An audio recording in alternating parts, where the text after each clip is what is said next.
benda harusnya kita gunakan, manusia kita sayangi. Kalau kebalik, ya nggak ideal. Kalau kebalik kan alhamdulillah tuh, ini aku sayang banget nih dengan ya hartaku, kendaraanku, apapun yang dia punya ya. Giliran orang itu tuh dia tuh istrinya Pak Wali Kota dekat sama dia aja, nanti barangkali urusannya dimudahkan misalnya. Tuh dia tuh punya catering, siapa tahu nanti kalau kajian kan disponsorin ya. Oh kok gitu? Kalau kayak gitu nanti tuh gimana ya? Baiknya tuh nanggung gitu. Sedangkan ya, salah satu alasan kenapa akhirnya dulu bulat memilih Islam, jujur ya Bu ya. Saya soalnya TK sampai SMA sekolah Katolik. Besar dengan nenek yang beliau Buddha. Walaupun Budanya bukan yang gimana, Buddha ada yang benar-benar taat, dia nggak makan daging, benar-benar vegetarian ya. Saya masih dikasih makan babi soalnya dulu ya. Ibu pernah nyoba? Jangan ya. Enak sih, tapi udah nggak boleh ya. Maka kebaikan orang itu ketika saya lihat ya, bicara satu bahagia, dua baik. Ketika ada yang berkata, kok semua agama ngajarin kebaikan, semua juga ngajarin untuk biar bisa bahagia, tapi ntar dulu, baiknya menurut standar siapa dulu nih? Pernah dengar orang ngomong kayak gini, oh nggak perlu agama tahu untuk jadi baik. Sepakat tidak dengan pernyataan itu? Pertanyaannya ntar dulu ya. Ntar dulu kalau ngelihat ya Allah, jadi baiknya menurut standar siapa dulu? Karena kalau misalkan standar baiknya menurut masing-masing, mohon maaf, waktu kami masih di sana, para bandar-bandar di sana, mereka nggak ngerasa dirinya zolim. Karena kalau misalkan ibu punya handphone dirampas, oke, mereka sepakat itu zolim. Orang lagi ngojek dibegal, mereka sepakat itu zolim. Kalau bisnisnya perjudian kan mereka mikir, entar dulu, saya zolimnya di mana? Pemainnya ada yang gua paksa, mereka datang sukarela, menang juga gua bayar, jadi gua salahnya di mana? Gitu katanya. Ya. Dan jangan heran kalau mereka rajin ngasih ke orang tuanya, sepekan sekali ke tempat ibadahnya.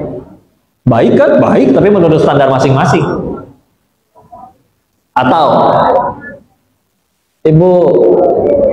Ibu tahu di Thailand itu, nah, bentar, gimana saya memperhalus bahasanya ya? Di Thailand tuh banyak itu hybrid lah, saya nyebutnya hybrid ya. Laura dia lanang ora, wadon ora gitu ya. Ngerti nggak maksudnya Bu? Ya, saya perhalus bahasanya ya. Kan asal muasalnya tahu nggak dari mana? Misalkan ya, anak laki-laki lanang sekolah males, lulus sih lulus. Tapi ketika ketemu pahitnya nyari kerja, mereka ya Allah ternyata tidak semudah yang dibayangkan. Aku lapar, aku nggak punya uang, aku ngelamar kerja nggak diterima-terima. Lagi stres kayak gitu, dia ngelihat temennya perempuan yang dulu satu sekolah, yang sama-sama balas belajar, kok sekarang jalan-jalan ke luar negeri melulu. Pakaian bagus, handphone bagus, ya. Ya mohon maaf ya, bahasa ininya mah ani-ani ya. Kenapa itu lagi ngobrol apa? Ya. Oke. Ya. Ya dia mikir dong, oh ternyata laki-laki kalau perempuan makin bandel makin banyak uangnya, giliran laki-laki makin bandel makin ngabisin duit. Nah tapi dia mikir, oh enak amat kalau gitu, jadi kayak dia aja. Tapi dia mah dandan perempuan cantik, om mau naksir, saya kumisan begini mana mau om. Akhirnya mikir loh, ya sudah bagaimana kalau aku jadi seperti mereka. Makanya itulah jadi banyak di Thailand. Bahkan kan nyampe, mohon maaf ya, di klinik-klinik pinggir jalan. Nggak harus di rumah sakit besar, itu bisa operasi kayak gitu. Ada paket paling ekonomisnya paket 100.000 baht. Kalau dirupiahin berarti sekitar, sekarang kurs 420-an ya, berarti 42 juta. 42 juta. Mau brengosan kayak itu, om kameramen, ya.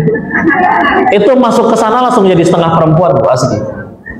Serius, udah punya, itu paket segitu udah termasuk udah punya implan payudara, disuntik hormon wanita, ini jenggot nggak akan tumbuh lagi, suara mulai mendayu, lemah lembut, ya. Biasa berdiri tegak, ini sekarang begini, gitu ya. Dan entah gimana jakunnya bisa hilang tuh, saya nggak ngerti, ketelan kali ya atau gimana ya. Terus ya izin ya Bu, mohon maaf ya. Mereka kalau ditanya juga saya zolimnya belah mana? Gue operasi bayar sendiri, hei. Sakit, saya rela sama sakitnya. Dokternya senang sama bayarannya. Kalaupun akhirnya saya jadi setengah perempuan dan menjajakan diri, mohon maaf, pelanggannya ada nggak yang saya paksa?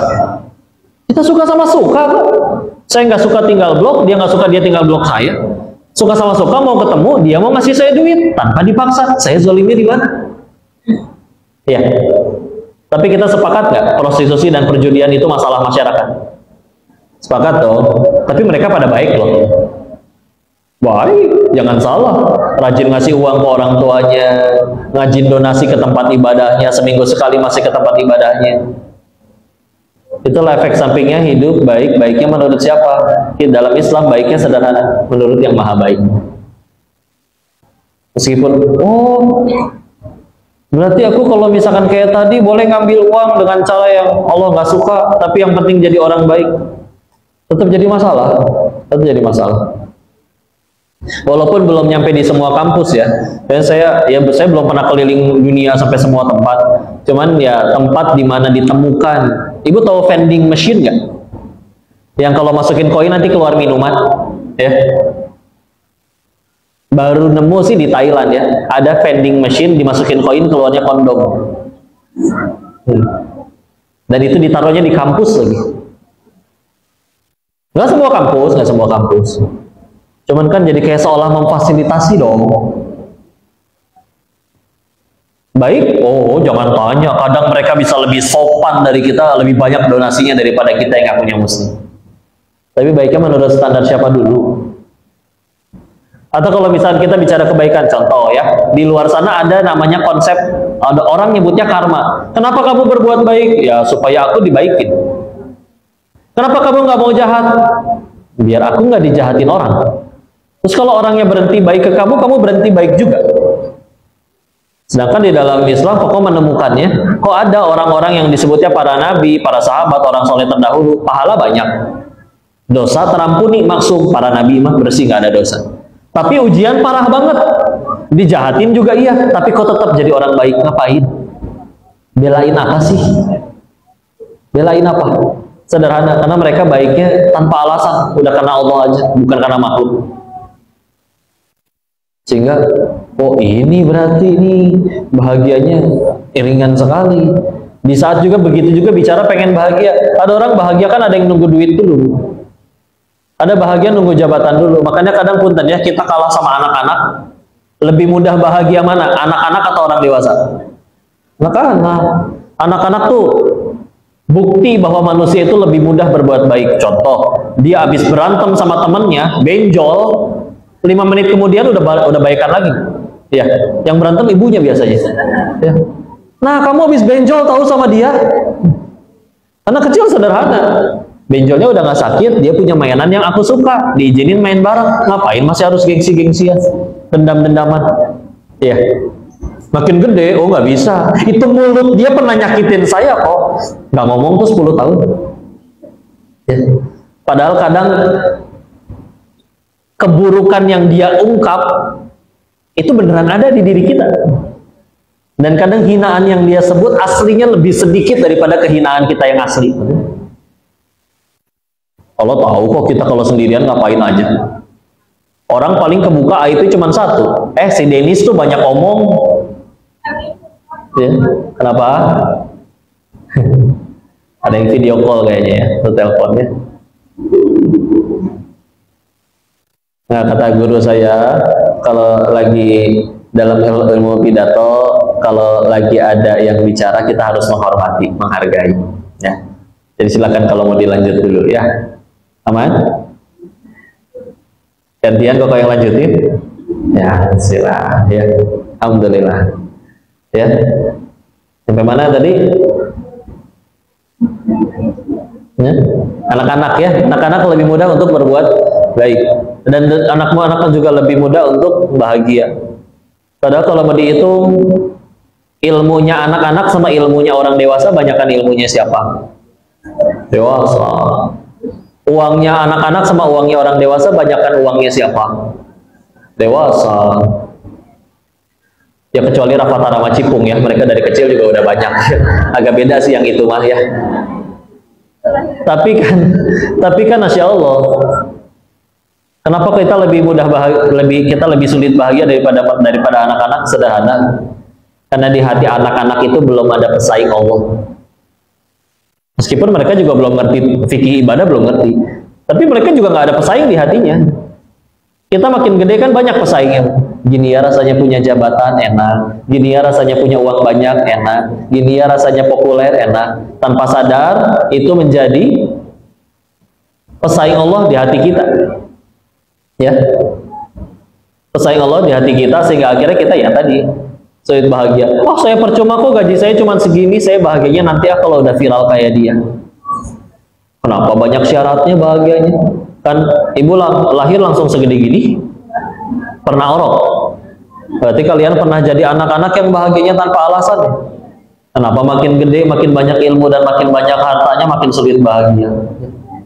Kitanya kali meletakkan pesaing Allah di hati, ya. Dan akan sulit untuk mewujudkan judul kita tadi, berbagi kebahagiaan. Ya kalau misalkan ya kitanya masih sibuk untuk yang sibuk, yang penting akunya aja yang bahagia, gak peduli orang lain. Ya, maka yuklah bismillah. Orang ketika wafat, kata Nabi seperti ini, ada dua istilahnya, satu mustarih, yang kedua mustaroh. Beda ya. Artinya kalau diterjemahin kurang lebih sama-sama istirahat. Tapi kalau yang mustarih itu orangnya yang wafat, dia beristirahat dari segala macam. Dari capeknya dunia, soleh nggak soleh, takwa nggak takwa, maksiat nggak maksiat, tetap harus makan tiap hari. Jadi dia kerja, dia gimana juga untuk mencari nafkah. Nah, dia udah istirahat tuh dari itu semua. Udah nggak usah capek ibadah lagi, nggak usah capek nyari nafkah lagi, capek untuk melayani banyak orang lagi. Dia udah tinggal menikmati. Itu yang mustarih. Ada yang mustaroh, atau lebih lengkapnya mustaroh minhu, ya diistirahatkan darinya. Ya. Maka bedanya apa? Segala hal diistirahatkan dari orang itu. Alam istirahat, tetangganya istirahat. Karena ya, benar ya, ada kan orang yang saking zolimnya, jadi ketika akhirnya dia tidak ada, jadi berhenti dizolimi. Ya bahasa kasarnya beginilah, alhamdulillah mati juga itu orang. Jadi berhenti, orang itu berhenti zolimin kita. Segala macam beristirahat dari kezoliman orang itu. Ya. Nah, kita teh kayak gimana nanti wafat? Kan kalau di masjid-masjid di Indonesia mah, kalau misalkan ada yang wafatnya suka ada pengumumannya. Inna lillahi wa inna ilaihi raji'un. Telah berpulang Bapak Fulan bin Fulan. Misalkan namanya sama, kan ada beberapa orang namanya banyak sekali. Siapa misalkan? Agus. Jangan terlalu bermasalah yang itu ya. Kita sempat dihebohkan dengan 3 Agus. Ya. Ya siapalah, misalkan Burhan. Burung hantu ya. Bukan singkatan ya. Kalau misalkan namanya sama, misalkan itu Pak Burhan yang mana? Pernah nggak dengar ada orang kayak gitu ya? Terus ada orang yang jawab, dengerin mereka ngobrol, siapa itu yang meninggal? Bapak Burhan yang mana? Ada yang teman yang ditanya jawab, itu loh yang biasa azan di masjid. Kata saya, Masya Allah amat ya. Orang tahunya, mereka bersaksi bahwa orang itu ya Allah yang biasa azan di masjid itu ya Allah. Langsung kepikir, nanti giliran saya gimana ya? Denis yang mana? Kan kurang enak. Itu loh Denis yang bandar judi itu. Aduh ya Allah. Oh tapi kan Koko udah tobat. Nggak pernah dapat SMS selamat tobat Anda telah diterima. Jadi udahlah, kita lagi ngumpulin ya. Ngumpulin pemulung amal kalau kata almarhum Ko Stephen Indrawi Bowo, pendiri Mualaf Center ya. Karena kalau ada tujuannya kayak gitu, enak mau ngapa-ngapain juga. Nolongin orang, dianya nggak balas budi, atau dianya malah berkhianat, jahat, ya kan dia yang jahat, masa dia yang jahat, aku yang dihukum? Tenang, weh. Tapi tetap aja dia nyebelin, ya alhamdulillah lah, meninggal nggak ditanya kelakuan dia, ditanya kelakuan masing-masing. Tapi kan dia udah mengkhianati kamu, berbuat baiknya dari awal juga bukan supaya dia suka, biar Allah suka, weh. Satu dunia cinta Allah benci, kan saya yang repot juga. Gak apa-apa deh. Tapi tetap aja dia jahat. Udah bu, saya tuh bakal mati, cita-cita mau ke surga. Nabi Adam aja diusir dari surga, dosanya 1. Kita pengen ke surga, emang dosanya 1? Ayo tuh, kalau mau jujur, mau ke surga pakai amalan yang mana bu? Salat kita yang suka lupa rakaat itu. Udah malu rakaat, kuliah kulhu melulu. Sekalinya ganti ina atau ina, kan lebih pendek. Udah gitu zuhurnya 2:30, asarnya 5:30, subuhnya kadang 5:30 baru bangun. Ya. Sekalinya lama sholatnya, rakaat ketiga sujud lama, khusyuk ya, padahal lagi mikir, abis ini tasyahud apa berdiri. Ya. Aku masa serius ngandelin amalan yang kayak gitu. Terus berarti kan kita pengen ke surga kehalangan dosa sendiri. Ternyata dikasih fasilitas, ada orang-orang yang jadi penggugur dosa-dosa dengan dia. Mungkin dia ngutang galakan dia, diingetin malah galakan dia. Kita udah berbuat gimana juga masih aja dijulitin. Ya sudah tuh, ya. Hadiah itu mah dari Allah. Karena mungkin punten ya, bisa jadi ada dosa-dosa kita yang belum bisa kehapus karena tadi amalan kita segitu-gitunya. Atau bisa jadi Allah pengen angkat tinggi derajat seseorang, tapi sama amalannya segitu-gitunya. Kita bukan seperti Imam Ahmad bin Hambal yang sholatnya sehari semalam bisa 300 rakaat. Kalau sedang sakit beliau sholatnya sehari semalam 150 rakaat. Sakit itu. Kita kan sholatnya ya gitu ya. Taraweh juga milih yang ngebut ya. Alhamdulillah ya. Mulai dari diri sendiri dulu yuk, bismillah yuk. Dari diri dada. Makanya unik ya, bagaimana doanya Nabi Musa alaihissalam ketika ingin berdakwah, Rabbi shrahli sadri wa yassir li amri wahlul 'uqdatam min lisani yafqahu qawli. Pertama minta apa? Rabbi shrahli sadri, ya Allah lapangkanlah dadaku. Kita mesti legowo dulu nih, bismillah, udah enak, damai, nyaman hidup. Nah, enak, damai, nyaman hidup tinggal harus punya segala macam dulu. Tapi ketika udah damai dengan diri, salah satunya latihannya puasa.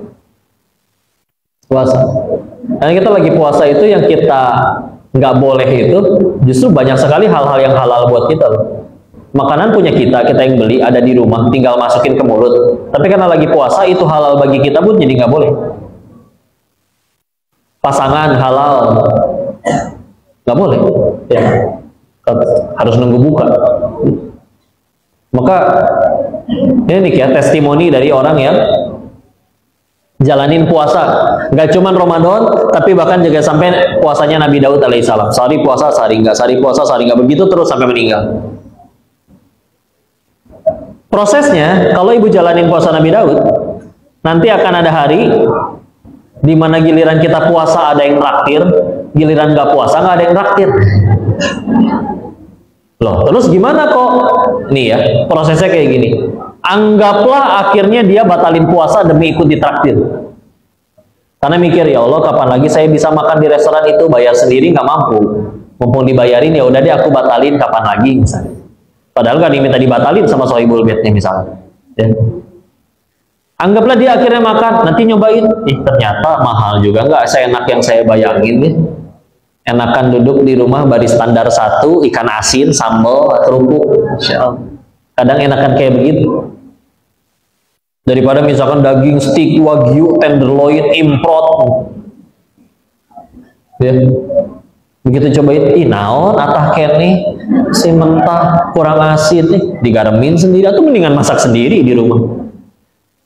Atau kalaupun dia nggak ikut memilih batal, nanti begitu akhirnya sama aja, ibu nahan lapar 1 jam, nahan lapar 2 jam, sama nahan lapar 14 jam, selesai dengan 1 piring. Akhirnya dia mikir kan, oh ternyata kenyang makan daging sama kenyang makan nasi pakai tempe teh sama. Sama-sama kenyang. Kenyangnya sama kan? Paling cuma bedanya 5 cm waktu di mulut. Di lidah. Kalau cadel berarti 3 cm. Ya lebih pendek soalnya lidahnya ya. Begitu ketelan, kenyang makan daging sama tempe sama nggak? Sama, apalagi keluarnya sama-sama bau ya. Bu, ini kenapa makanan mahal begini, Bu? Oh ya kok, nanti keluarnya wangi. Enggak, pasti bau ya. Sila. Maka dari situ dia nanti mulai ngerasa, oh ya sudah, aku tetap makan mah makan, tapi ya udah biar sehat, sehat kan jadi bisa ibadah. Kalau nggak sehat nanti repotin orang, ibadah juga nggak maksimal. Di saat ada orang, Bu, kalau makan, Bu, repotnya luar biasa. Saya pesan rendang ya, diantarin rendang, masa rendang ini saya harusnya restoran yang itu tahu. Sama aslinya daging juga. Di saat di luar sana ada orang belum tentu makan daging, dia bisa marah gara-gara beda restoran. Beda restoran. Repot tidak? Repot. Terus kayak gitu termasuk orang yang baik budi tidak, baik akhlak tidak. Ini ribet sekali, Masya Allah, masa marah kan? Orang tetap ngebeliinnya capek-capek lu jauh-jauh. Ya. Itu seperti itu. Lama-lama kalau diterusin puasanya, kalau Ramadan kita gampang bangun sahur. Ya. Bahkan ada yang pawai keliling kampung, keliling komplek buat bawa beduk, sahur gitu ya. Kalau nanti puasa Nabi Daud di 11 bulan setelah Ramadan, kan lebih sulit buat bangun sahurnya. Nggak ada yang bangunin, bergantung sama diri sendiri aja, alarm paling. Ya. Maka nanti pasti akan ketemu hari di mana nggak puasa, nggak sahur, tapi pengen tetap istiqomah puasa, dia tetap puasa. Dipaksain tetap kuat, nanti akhirnya lama-lama biasa tuh. Oh, ternyata sahur nggak sahur tetap kuat-kuat juga. Bedanya kalau sahur mulai laparnya jam 2, kalau nggak sahur mulai laparnya zuhur jam 12. Tapi ya udah sih, selisih 2 jam doang. Dibawa capek kegiatan juga sama-sama juga, maghrib juga tahu-tahu. Akhirnya mulai biasa aja ngelihat makanan. Atau nanti ada episode di mana dia bangun 15 menit sebelum azan subuh. Mikir kan nih, saya pengen sahur atau pengen sholat tahajud. Tahajud nanti nggak sahur, kalau sahur pasti nggak sempet tahajud. Tapi dia tetap tahu sahur, tapi bukan karena pengen kenyang atau gimana, lebih ke kata Nabi ada keberkahan dalam sahur. Jadi yang penting sahur makan apa aja toh. Kadang cuman kurma, kadang cuman air putih. Di saat di tempat lain ada orang yang sahur itu segala dimakan makanan. Ayamnya harus 5, nasinya harus nambah 3 kali. Karena berpendapat bahwa ini saya baru kuat puasa kalau makan banyak nih pas sahur. Enggak. Hikmahnya berapa banyak peperangan Nabi yang di bulan Ramadan? Fatu Mekah di Ramadan, perang Badar di Ramadan, perang Tabuk yang Ramadan juga. Untuk menunjukkan bahwa kuat atau enggaknya puasa itu di iman yang menancap, bukan mata makan atau enggak. Mereka mana sempat buat sahur senyaman kita setiap hari. Ya. Maka lama-lama dia sahur, sudah sekedar aja, ngarep berkahnya aja, ngarep dapat pahalanya aja. Bukan supaya harus sebanyak mungkin, enggak. Maka coba lihat, nanti kalau udah nyampe di titik itu, lama-lama ngelihat makanan kan udah biasa kan? Coba, hal yang berhak dan paling fundament bagi dirinya aja, yaitu makan, dia udah bisa tahan. Apalagi nanti hal-hal yang gak penting bagi dirinya, yang gak terlalu butuh. Contoh, nanti ngelihat tetangganya punya mobil baru, ya udah sih. Mobil kan kaleng, dipakein plastik, dipakein karet, dipakein kaca, bisa jalan. Fungsinya mobil apa? Supaya kita bisa nyampe, udah selesai. Berapa banyak ibu-ibu di sini nggak punya pesawat, nyampe tuh umroh Mekah. Coba ibu punya pesawat semua, mau parkir di mana? Oh, jadi kendaraan tuh yang penting nyampe. Makanya taksi online izin ya, kalau di Jakarta kadang itu mall udah di depan mata, belum tentu 1 jam lagi turun. Nyari parkirnya, dan segala macam. Maghrib duluan itu mah kalau bukber. Tapi ya sudah, makanya taksi online laku kan, karena nggak usah mikirin parkir, turun di lobi, selesai urusan. Dan fungsinya penting, yang penting apa? Nyampe, udah. Nyampe nggak? Nyampe. Jadi ngeliat mobil udah nggak silau, ya udah mobil. Kalau mobil Lucu ya, ada orang beli jam tangan. Ibu tahu jam tangan 5 miliar ada, Bu? Kalau mobil saya ngerti, mobil 5 miliar sama mobil second 100 jutaan, itu larinya memang kencengan yang 5 miliar ya. Tapi jam tangan 5 miliar sama jam tangan 50.000 yang di pasar ular, emang kecepatannya beda? Masa samaan? Oh, tanya, Pak, itu jam tangan ibu yang 5 miliar itu emang keutamaannya, kelebihannya apa sih, Bu? Ini kok, oh ini 1 jamnya setara 5 menit. Atau rusak berarti. Ngapain dipakai? Lucu ya manusia ya. Ini sudah. Bagian capek atau Bu, kalau misalkan bahagianya masih di mulut orang terus sih. Pengen selalu kelihatan langsung, tiap kali foto tahan nafas. Hah? Berhasil kelihatan langsing, mukanya biru, Masya Allah ya.